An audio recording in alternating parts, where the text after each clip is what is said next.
طارق بن زياد يعد من أبرز الشخصيات التاريخية الأمازيغية والمغربية التي تركت بصمة عظيمة في تاريخ الإسلام. كان طارق من قبيلة نفزة الأمازيغية التي عاشت في شمال المغرب، وقد برز كقائد عسكري استثنائي في عهد والي المغرب موسى بن نصير خلال الدولة الأموية في عام 711 للميلاد.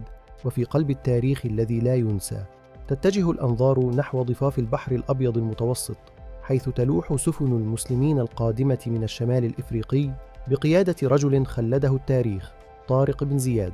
بخطوات ثابتة وإيمان راسخ وصل طارق وجيشه إلى سواحل شبه الجزيرة الأيبيرية، وهناك وقف القائد الشجاع على صخرة شاهقة عرفت فيما بعد بجبل طارق. رفع صوته ليلقي خطبته الشهيرة التي ما زال صداها يتردد في آذان الأجيال: أيها الناس، البحر من ورائكم والعدو أمامكم، وليس لكم والله إلا الصدق والصبر.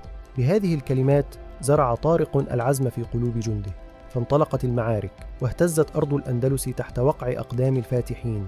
معركة وادي لكة كانت نقطة التحول الكبرى، حيث انتصر المسلمون بقيادة طارق بن زياد. فتحت أبواب الأندلس وبدأ عصر جديد من الحضارة والازدهار.